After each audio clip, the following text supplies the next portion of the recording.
Hello dear student, आप सभी का एक बार फिर स्वागत करते हैं अपने इस यूट्यूब चैनल पे। आज के इस वीडियो में क्लास 10th हिंदी के लिए हम लोग 20 मोस्ट वांटेड एमसीक्यू क्वेश्चन करने वाले हैं। आपके एग्जाम में 20 एमसीक्यू क्वेश्चन आएंगे। तो यदि आपको उस 20 एमसीक्यू क्वेश्चन को कंफर्म करना है तो मात्र आप इस वीडियो को 10 मिनट तक देख लीजिए बाबू। यहाँ से आपको 20 नंबर पक्का होने वाला है, 100% है। मोस्ट वांटेड 20 एमसीक्यू है। ये टोटल क्वेश्चन बैंक और आपके एनसीईआरटी बुक से और मॉडल पेपर से सभी को मिलाकर मैंने ये 20 एमसीक्यू क्वेश्चन लाया है। यदि आपने बस इन 20 एमसीक्यू क्वेश्चन को कवर कर लिया बाबू, तो बाकी आपको कोई भी एमसीक्यू क्वेश्चन देखने की जरूरत नहीं पड़ेगा। तो चलिए वीडियो को स्टार्ट करते हैं। और वीडियो को स्टार्ट करने से पहले यदि आप हमारे चैनल में पहली बार आए तो चैनल को सब्सक्राइब कीजिएगा, वीडियो को लाइक और एक प्यारा सा कमेंट जरूर कीजिएगा। एक कमेंट करेंगे तो इसी तरह मैं सभी सब्जेक्ट का मोस्ट वांटेड क्वेश्चन आपको करा दूंगा, ठीक है। तो चलिए, सबसे पहला प्रश्न आपने पढ़ लिया होगा कि जयशंकर प्रसाद किस युग के लेखक हैं। वेरी वेरी मोस्ट वांटेड प्रश्न है, वेरी वेरी मोस्ट इंपॉर्टेंट प्रश्न है कि आपको बताना है कि जयशंकर प्रसाद किस युग के लेखक हैं। शुक्ल युग के, या छायावाद युग के, या प्रगतिवाद प्रगतिवाद या प्रयोगवाद, ठीक है। तो इन चारों में से इसका राइट आंसर क्या आ जाएगा वो आपको बताना है, ठीक है। तो इसका राइट आंसर क्या आ जाएगा, आप जानते हैं कि जो जयशंकर प्रसाद जी हैं ये किस युग के लेखक हैं। किस युग के लेखक बाबू, आपके छायावादी युग के। ऑप्शन नंबर सेकंड क्या आ जाएगा, राइट आंसर हो जाएगा कि जो जयशंकर प्रसाद हैं ये आपके छायावादी युग के लेखक हैं, ठीक है। आपका एक नंबर यहाँ से कॉन्फर्म हो गया। मोस्ट वांटेड वाला प्रश्न है तो इसको आपको तैयार कर लेना है, ठीक है। अब हम बढ़ते हैं दूसरे वाले प्रश्न पर। दूसरा प्रश्न क्या है कि ध्रुव स्वामी नाटक के रचनाकार है। वेरी वेरी मोस्ट इंपोर्टेंट प्रश्न है और लगातार कई साल से पूछा जा रहा है प्रश्न, और मॉडल पेपर का ये प्रश्न है, ठीक है। कि ध्रुव स्वामी नाटक के रचनाकार है, ठीक है। ये ध्रुव स्वामी क्या है, एक नाटक है, ठीक है। इसके रचनाकार कौन है, मोहन राकेश, जयशंकर प्रसाद, या लक्ष्मी नारायण मिश्र, या उपेंद्र नाथ अस्क, ठीक है। तो इसका राइट आंसर क्या आ जाएगा, इसका राइट आंसर आपको बताना है कि ध्रुव स्वामी के नाटककार के रचनाकार कौन है। तो इसका राइट आंसर हो जाएगा आपके, कौन हो जाएंगे, जयशंकर प्रसाद जी। जयशंकर प्रसाद ध्रुव स्वामी नाटक के रचनाकार हैं। तो यहाँ से आपका क्या हो गया, 2 नंबर फिक्स हो गया, ठीक है। बाकी आपको कमेंट बॉक्स में बताना है कि आपको 20 में से कितना एमसीक्यू क्वेश्चन आपको आता था, ठीक है। तो कमेंट बॉक्स में जरूर बताना आपको, ठीक है। चलिए अब हम बढ़ते हैं तीसरे वाले सवाल पर। तीसरा सवाल वेरी वेरी मोस्ट इंपोर्टेंट प्रश्न है कि बाबू गुलाब राय किस युग के लेखक हैं। आपको बताना है कि बाबू गुलाब राय किस युग के लेखक हैं। इंपोर्टेंट आप यहाँ पर टिक लगा लीजिए। वेरी वेरी मोस्ट इंपोर्टेंट वाला प्रश्न है, इंपोर्टेंट कर लीजिए इसको, वेरी वेरी मोस्ट इंपोर्टेंट, ठीक है। तो आपको बताना है कि बाबू गुलाब राय किस युग के लेखक हैं। भारतेंदु युग के, या द्विवेदी युग के, या शुक्ल युग के, या शुक्लांतर युग के, ठीक है। तो आप जानते हैं कि जो बाबू गुलाब राय जी हैं ये किस युग के लेखक बाबू, ये किस युग के लेखक हैं, कमेंट बॉक्स में सबसे पहले आपको बताना है, फिर मैं इसका आंसर बता रहा हूँ, ठीक है। तो बाबू गुलाब राय आपके शुक्ल युग के लेखक है। किस युग के लेखक है, शुक्ल युग के लेखक हैं। तो ऑप्शन नंबर सी क्या हो जाएगा, इसका राइट आंसर हो जाएगा। ये आपके मॉडल पेपर का सवाल है, ठीक है। तो इसको आपको हल्का में नहीं लेना है। 20 एमसीक्यू यदि आपने कर लिया बाबू, तो आपके अब से आपको एक भी एमसीक्यू तैयार करने की जरूरत नहीं पड़ेगी, ठीक है। अब हम बढ़ते हैं अगले वाले प्रश्न पर। अगला प्रश्न है, चिंतामणि किस विधा की रचना। वेरी वेरी मोस्ट इंपोर्टेंट प्रश्न है कि चिंतामणि किस विधा की रचना है। निबंध है, कविता है, नाटक है, या कहानी है, ठीक है। तो आपको पता होना चाहिए कि जो चिंतामणि है बाबू, जो चिंतामणि है ये किस विधा की रचना है, नाटक विधा की रचना है। किस विधा की रचना है, और नाटक विधा की रचना, सॉरी निबंध, किस विधा के, निबंध विधा की रचना है। और इसके लेखक कौन बाबू, इसके लेखक आपको जयशंकर प्रसाद जी है। कौन है, पूछ जाएगा कि जय चिंतामणि के लेखककार, लेखक कौन है या रचनाकार कौन है, तो आपको पता होना चाहिए कि चिंतामणि के रचनाकार जयशंकर प्रसाद जी हैं। ये किस विधा की रचना है, तो निबंध विधा की रचना है। मोस्ट इंपोर्टेंट वाला सवाल था।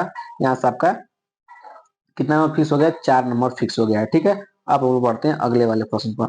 अगला प्रश्न है, गबन किसकी रचना है। वेरी वेरी मोस्ट इंपोर्टेंट प्रश्न है कि गबन किसकी रचना है। मुंशी प्रेमचंद्र की, या जयशंकर प्रसाद की, या निराला की, या हरिकृष्ण प्रेमी की, ठीक है। तो आपने पढ़ा होगा कि जो गबन है ये किसकी रचना बाबू, तो आपकी रचना है मुंशी प्रेमचंद्र की। किसकी रचना है, मुंशी प्रेमचंद्र की। ऑप्शन नंबर फर्स्ट क्या आ जाएगा, इसका राइट आंसर हो जाएगा। इंपॉर्टेंट प्रश्न है, इसको आपको तैयार कर लेना, ठीक है। कि गबन किसकी रचना है, मुंशी प्रेमचंद्र की रचना है। अब हम बढ़ते हैं अगले वाले प्रश्न पर। अगला प्रश्न है, शुक्ल युग की समयावधि है। मोस्ट इंपोर्टेंट प्रश्न है, आपका मॉडल पेपर का सवाल है 2025 का, ठीक है।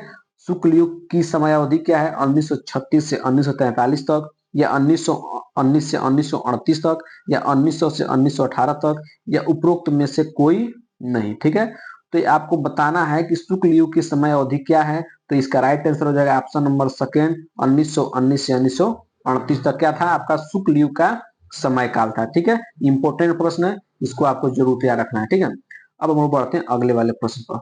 अगला प्रश्न वेरी वेरी मोस्ट इंपोर्टेंट प्रश्न है कि नीड़ का निर्माण, नीड़ का निर्माण फिर किस विधा की रचना है। नीड़ का निर्माण निर्माण फिर किस विधा की रचना है। जीवनी है, आत्मकथा है, या भेंट वार्ता है, या रेखा चित्र है। ठीक है, तो नीड़ का निर्माण फिर एक किस विधा की रचना है बाबू, तो ये आपका आत्मकथा है। ठीक है, किस विधा की रचना है, आत्मकथा की विधा की रचना है। ऑप्शन नंबर डी क्या जाएगा इसका राइट आंसर हो जाएगा। ठीक है, अब हम लोग बढ़ते हैं इसके अगले वाले प्रश्न पर। अगला प्रश्न क्या, अगला प्रश्न प्रिय प्रवास किस युग की रचना है। वेरी वेरी मोस्ट इंपोर्टेंट प्रश्न आ गया बाबू, प्रिय प्रवास किस युग की रचना है। आपको बताना है कि प्रिय प्रवास किस युग की रचना है। द्विवेदी युग, भारतेंदु युग, या प्रगतिवादी युग, या छायावादी युग। ठीक है, तो सबसे पहले आपको पता होना चाहिए कि प्रिय प्रवास के रचनाकार कौन है। ठीक है, तो प्रिय प्रवास के रचनाकार के नाम है बाबू हरियो जी। कौन है, हरियो जी हैं। ठीक है, सच्चिदानंद, हीरानंद, वात्स्यायन, अज्ञेय। ठीक है, जिनको हम लोग क्या बोलते हैं, हरियो भी बोलते हैं। ठीक है, तो प्रिय प्रवास किसकी रचना है, हरियो जी की रचना है। और आप जानते हैं कि जो हरियो है एक किस युग के लेखक हैं, आपके द्विवेदी युग के हैं। किस युग के लेखक हैं, द्विवेदी युग के हैं। तो इसलिए प्रिय प्रवास किस युग की रचना हुई, द्विवेदी युग की रचना हुई।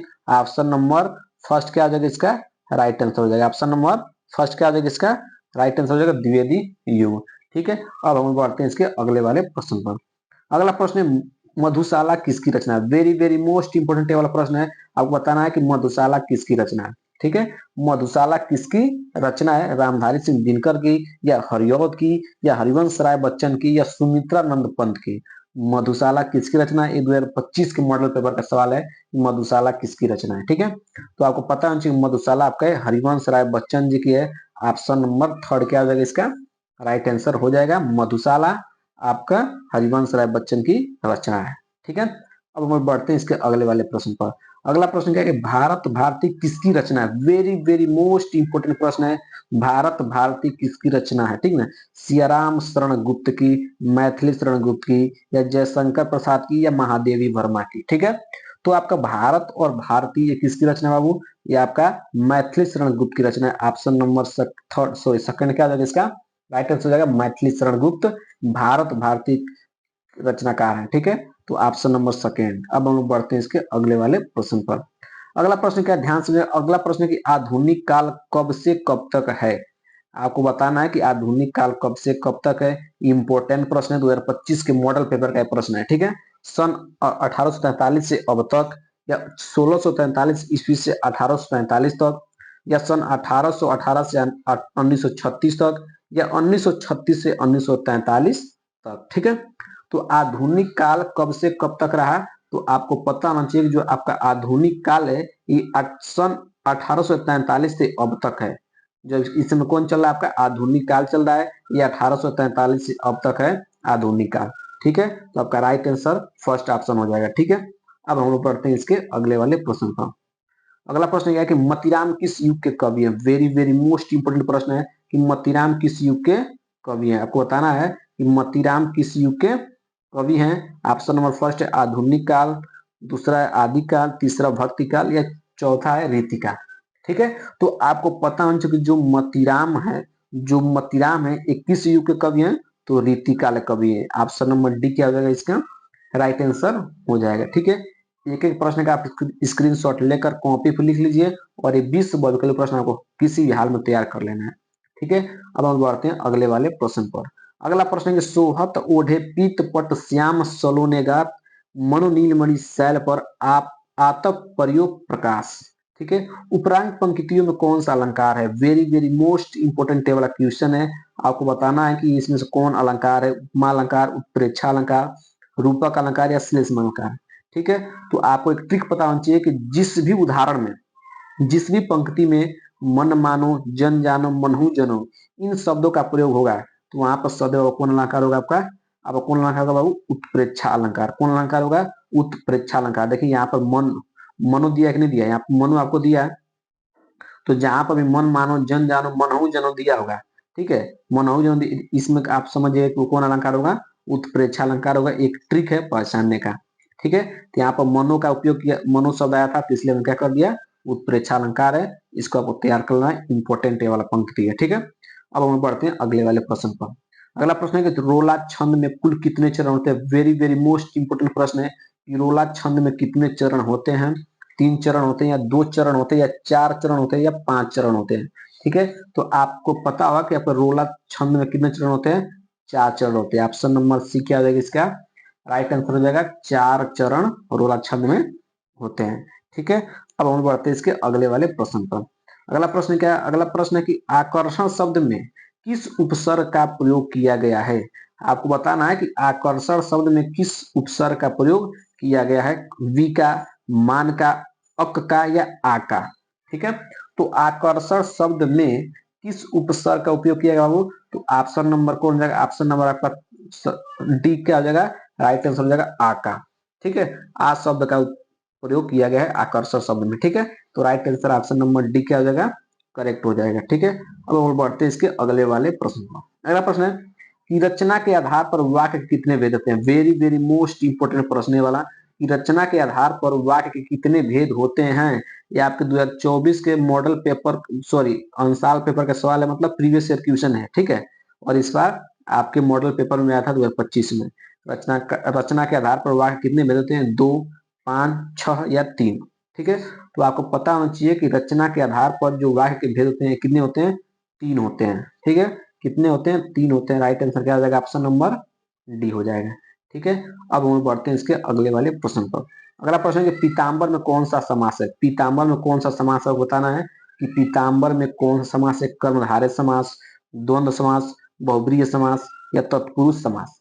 ठीक है, तो पीताम्बर में कौन सा समास है, आप जानते हैं कि पीताम्बर पीता प्लस अंबर शब्द से मिलकर बना है। ठीक है, तो इसमें कौन सा आंसर हो जाएगा, मतलब कौन सा समास हो जाएगा, बहुब्रीहि समास। कौन सा हो जाएगा, बहुब्रीहि समास, ऑप्शन नंबर सी इसका राइट आंसर हो जाएगा। पीताम्बर में कौन सा समास है, तो बहुब्रीहि समास है, ऑप्शन नंबर सी। ठीक है, अब हम बढ़ते हैं अगले वाले प्रश्न पर। अगला प्रश्न है कि आंसू का तत्समक रूप है। आपको बताना है कि आंसू का तत्समक रूप क्या है, अश्रु, अंशु, रोना या आंख। ठीक है, तो आंसू का तत्समक रूप क्या है, अश्रु। ऑप्शन नंबर फर्स्ट क्या जाएगा, इसका राइट आंसर हो जाएगा अश्रु क्या है, आंसू का तत्समक रूप है। ठीक है, तो अब हम बढ़ते हैं अगले वाले प्रश्न पर।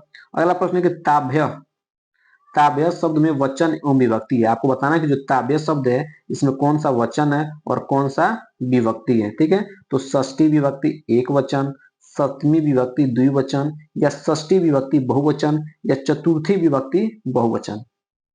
ठीक है, तो आपका ताभ्य जो शब्द है इसमें आपका कौन सा थी बाबू, षष्ठी विभक्ति है और बहुवचन है। ऑप्शन नंबर सी क्या आ जाएगा, इसका राइट आंसर हो जाएगा षष्ठी विभक्ति बहुवचन।